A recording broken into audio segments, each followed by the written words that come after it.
In a world of chaos and berserk events that happen time and time again, often hid under a rug or under someone's house, but never behind the not so obvious place for a killer to bury his victims to rest in a horrific turn of brutal events. Sisters, wives, daughters brutally mutilated and demolished from the fate of the earth. Born out of a small town of Hampton, Virginia, on February 11th, 1970, William Howell was the last of four boys. Two of his brothers were much older, nearing 20 at his birth, and mostly out of the house by the time he came along. As the last child of older parents, he was indulged and left to roam freely, according to one of his siblings who felt his baby brother was given too much latitude during his teen years. William went by Devin.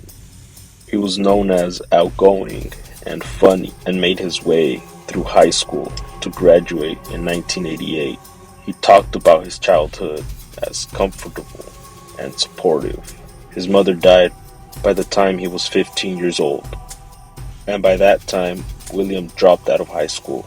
He fathered two children with his high school girlfriend, but William didn't know how to stay out of trouble.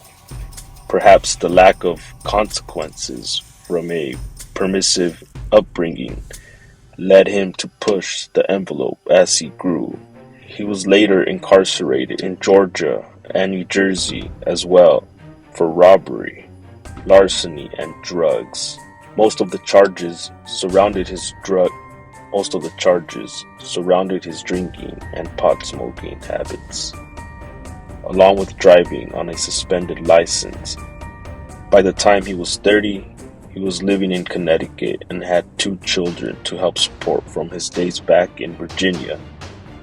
Although he continued to work steadily, his life took on the repetitive melody of unstable relationships, temporary housing, heavy drinking and drug use, and using prostitutes for his sexual fantasies.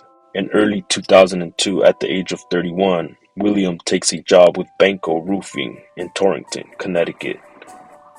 He purchased a Ford Ecoline for $400 from his prior girlfriend's mother, and he lived on and off with his current girlfriend, Dory Holcomb.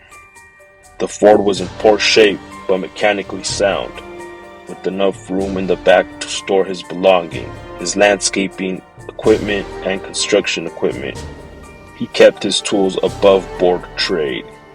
He was a landscaper and a construction worker at times. He had lost his apartment that winter and lived in the van when he was staying with Dory.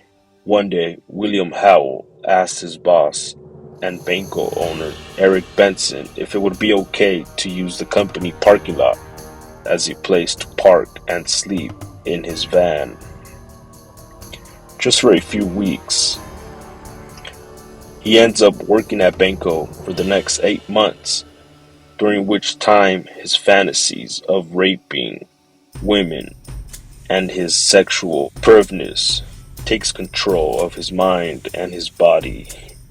It becomes an increasingly intrusive part of his life. People noted him as a normal guy, just living out of his van and working odd jobs, doing landscaping work.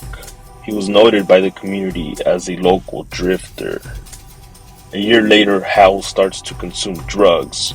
More and more, his drinking, binging has become excessive, and he loses his mind. He has a deep sexual urge for sex. He can't control himself, living alone out of his van. He is in deep turmoil and in anguish. One day in 2003, he starts selling drugs on the streets, picking up local prostitutes. He begins consuming more large amounts of alcohol and drugs, and the need for sex is over the top for him. It's the only thing that overcomes his demons. In 2003, he's to meet with 33-year-old Nilsa, Nilsa was a local prostitute that stayed in one of the hotels with her boyfriend, Ace. She would prostitute at night, and her boyfriend and her would use the money for drugs. They end up going to the grocery store around the corner and park in one of the parking lots. Nilsa gets off the car and walks over to William's van for the drug sale. Meanwhile, her boyfriend Ace is in the car parking lot waiting for his girlfriend, Nilsa. In an instant, Nilsa disappears, and Ace is in deep turmoil. He can't believe that he didn't see his girlfriend disappear. Out of thin air, Nilsa is gone, and Ace doesn't know what to do, so he heads back to the hotel room and reports it to the police. The police come over to the hotel and have a few words with Ace about Nilsa's disappearance.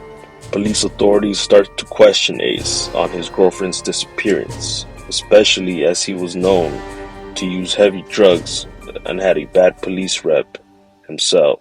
They ask him who was the last person she was with. He tells police that the man that they had met was named William Howell, and that he was a longtime friend, quote unquote. Police authorities eventually get a hold of William and take a look inside his van, and what they find is disturbing. They find bloodstains on the seats, and they begin to question William. William tells them that it was a piece of steak he had devoured the night before. Police start to find this really fishy and not making sense at all. They take back a DNA test to a lab, and they find out that the blood belongs to 33-year-old Nilsa. They immediately arrested William and drive him off to jail. Police start a thorough investigation and find a trail where William buried Nilsa, and it is in the most obscured area, behind a strip mall parking lot. The van was traced to its source, Amy, the former girlfriend of William Howell. The murdermobile's interior yielded a large bloodstain. The DNA recovered led to Nilsa, who after years of struggling with drug addiction weighed about 90 pounds when she was repeatedly raped and then eventually murdered by William. William Howell's temporary home on wheels would transform itself into the murder mobile, not only to sleep, but to rape over and over countless women before strangling them to death. Howell's victims were found as skeletons. They had been dumped less than a quarter-mile away from the strip mall parking lot. William Howell enjoyed himself. He had sexual pleasure with these women and eventually would murder them for no apparent reason. In 2017, William Devin Howell, a drifter who was brought up in a good home, was sentenced to 6 consecutive life years in jail. William admitted to committing the crimes for his own social reasons. Although he was a petty career criminal and no stranger at all to jail, he claimed he didn't fit the serial killer mold before he began his rape and murder spree in 2003. And as we all know, with other serial killers, his actions began with sexual fantasies, then escalated into something he thoroughly enjoyed. William Devin Howell is now serving a lifetime of jail and chaos, fighting his demons in a steel cell each and every day for the anguish and the pain and the tears and the bloodshed of these innocent women, regardless of their background. That's the end of this story, folks. Thank you for watching. Please subscribe, like, share, and turn on all notifications for more stories. I hope you enjoyed it. Bye.